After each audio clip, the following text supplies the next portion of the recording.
Ishgard cannot well endure another assault. Even should her knights succeed in turning back the Horde, the casualties will be catastrophic. But what other choice do we have? It's not like we can talk it over with them. Dragons and men aren't exactly on speaking terms. With certain notable exceptions.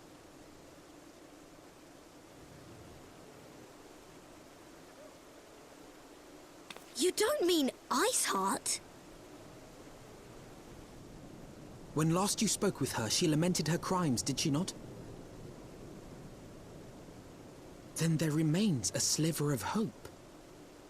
If we can persuade Iceheart to act as our intermediary, we may yet be able to convince Nidhogg to abandon his bloody course. If there is to be a meeting, I would accompany you. Estinian. Even with your intermediary, Nidhogg's blood rage may render him deaf to reason. However, the mere attempt may afford our forces precious time to prepare. Of course, you might also consider a more direct approach to ending this conflict. With the power of the Eye at my disposal, and the vaunted strength of the Warrior of Light, we could conceivably slay the beast outright. If we are to risk a face-to-face meeting with the Dread Worm, I for one would feel safer in the company of the Azure Dragoon. However, I should only turn to your lance if my words failed to find their mark. Is that clear? Perfectly. I shall assume that Iceheart enjoys similar diplomatic protection until instructed otherwise. A word of advice. Think carefully before divulging the particulars of this plan to Sir Emeric. 'Twould not do to have the Lord Commander accused of consorting with heretics.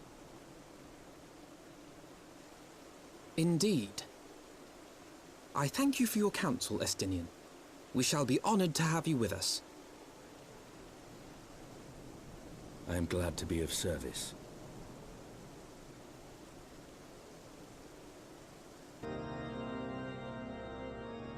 I want the defenses of the Outer Ward rechecked. See to it that the ballistas are in good repair and supplied with enough ammunition for a prolonged siege.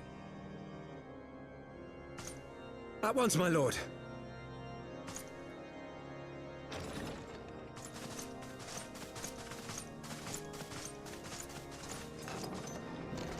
Ah, 'twould seem I have visitors, and unlike those massing beyond our walls, these ones are welcome. Pray forgive us for interrupting you in the midst of your preparations, Sir Emeric, but our suit concerns the impending assault. To speak plain, we believe there is a chance the invasion might be halted before it even begins.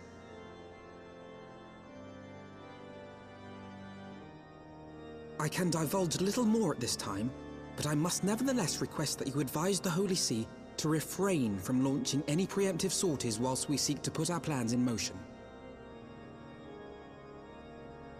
I will gladly lend my support to any endeavor that could spare the blood of my countrymen, but I would know more of the cause you would have me champion. Will you not share aught of this mysterious undertaking? Know that I have offered my lance to aid in this endeavor. I cannot claim that its success is assured, but our actions should serve to delay Nidhogg's advance at the very least. Which is more than can be said for the ill-conceived counterattack advocated by the sea's more vocal crusaders. They offer glorious death, but little hope of victory. Aye, their proposal does not inspire confidence. Our resources should rightly be spent shoring up the city's defenses. The Azure Dragoon and the Warrior of Light sallying forth together to face the dread worm Nidhogg.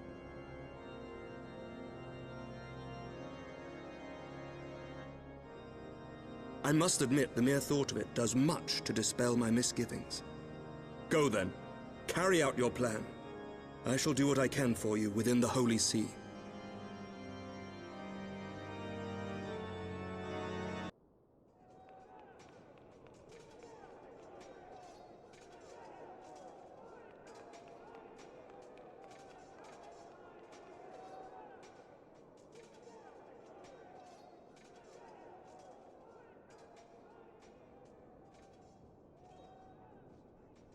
Such commotion. Yes, Your Eminence. The bells of the Observatorium warn of our enemy's approach. So, the dragons are coming. Let them come, in their hundreds and their thousands. With the divine blade in our hands, we shall rend their flesh and drown the heretics in their master's blood. Even Nidhogg and his foul brood shall be powerless to resist us. And when we have rid the world of their pestilence, we shall turn our attention to our Ascian allies. See that they are suitably rewarded for their invaluable assistance. If I may, Your Eminence, the Paragons wield powers strange and unknowable. Can we be certain that they will not see through our deception? We can be certain of naught save the righteousness of our cause. If you would be a true leader of men, you must possess conviction as well as caution.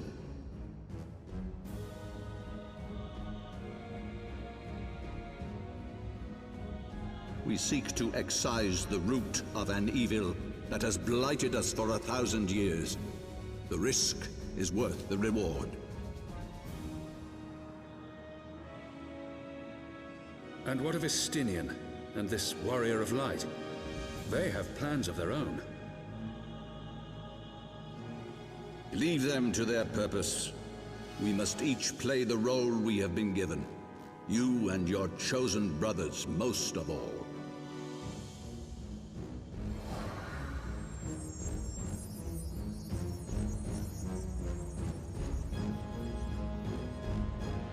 For the glory of King Thordan.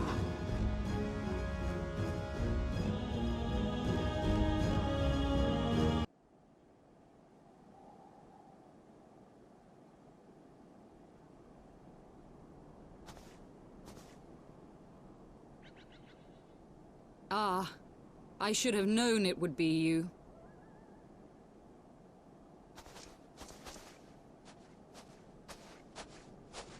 Word reached me of a struggle with a small but well-armed band of trespassers. Forgive my comrades their hostility. Few come here uninvited, and fewer still with good intent. Now, tell me why you are here.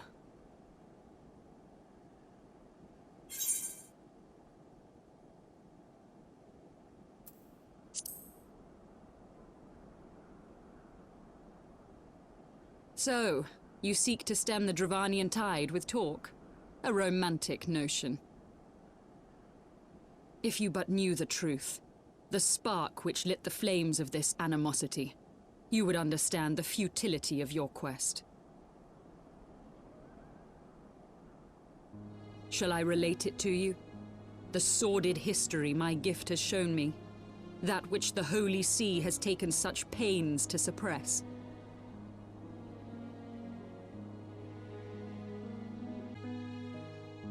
'Twas more than a millennium past when an Elezen tribe first sought to claim the lands of Kurthas as its home. Unfortunately for them, Kurthas was already home to dragonkind, and they were not inclined to make way for the invaders. Thus did a bloody war begin. A war which might well have rumbled on until one or the other side was exterminated, had it not been for the resolve of a single woman. That woman's name was Shiva. While those around her fought and died, she attempted to parley with the dragons, and in so doing discovered them to be possessed of profound intelligence and reason. The great worm, Hraesvelgar, in particular so enchanted Shiva that she found herself growing to love the creature, whom her people considered a monster. In the eyes of a near-immortal dragon, however, the fleeting life of an Elezen is as that of a freshly cut rose. Scarce has the flower bloomed before it begins to fade and wither. Such melancholy musings plagued Hraesvelgar, who had found in Shiva an unexpected and beloved soulmate. He knew that all too soon, death would snatch her away from him. Unable to bear the thought of their separation, the maid bid the worm consume her, that their spirits might be entwined for eternity. Though loath to perform the deed, Hraesvelgr ultimately gave in to her plea, and soon thereafter the tale of their ill-fated love spread throughout the two warring factions. No more could they raise blade or claw against one another, knowing that the souls of their kin were so inextricably bound. In the days that followed, man and dragon learned to live in harmony, and together built a nation unlike any the world had ever known. For 200 years did this blissful age of peace continue, as it would to this day, had vilest envy not stirred in the hearts of the Elezen. It is said that worms owe their longevity to the boundless reserves of vitality found within their eyes, and 'twas in this belief that a traitorous band of knights deceived their allies of some 2 centuries, and took by force that which they coveted.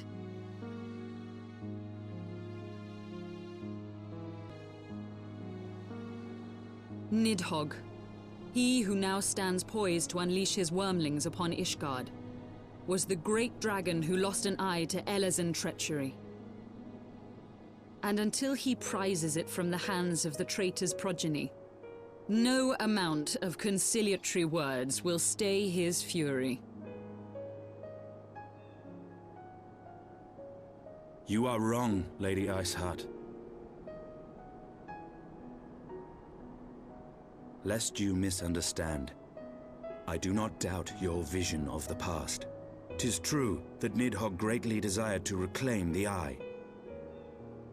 Indeed, it was for that very reason that I kept it with me as I roamed the land, attempting to draw him away from the city.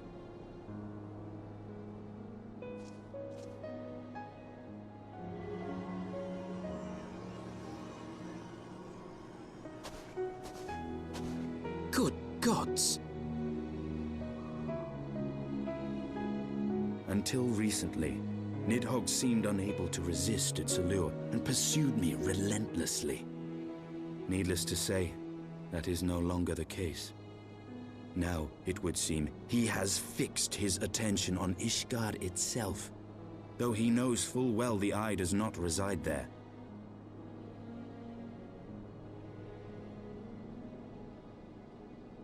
You believe he targets the capital for another reason? I believe reason has all but left him. Through the Eye, I feel much of what Nidhogg feels, and the dragon's thirst for vengeance will not be quenched by aught less than a sea of blood.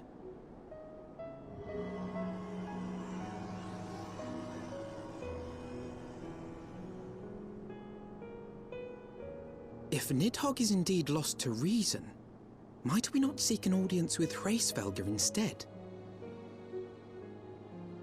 He has thus far shown no inclination to aid in the invasion of Ishgard, and may yet welcome our efforts to broker a peace.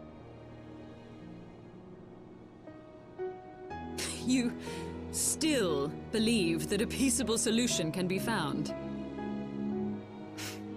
Very well. I will take you to him.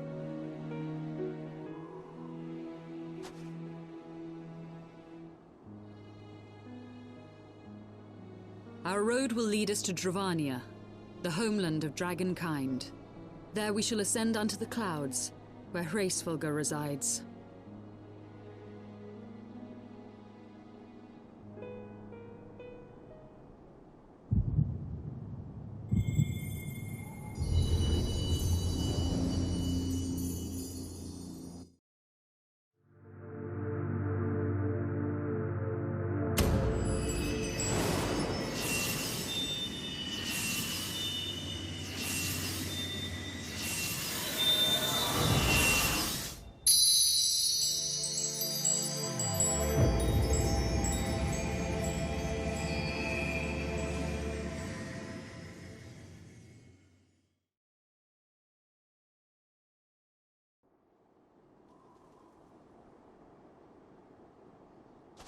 Is aught amiss, my friend?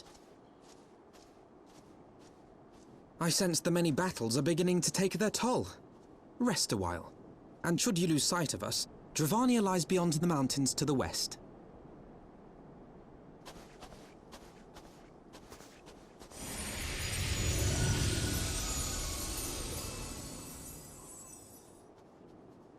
Curious. The vestiges of thy mistress's blessing are not as faint as once they were. Thy will to succeed grants thee unusual fortitude. But will it be enough?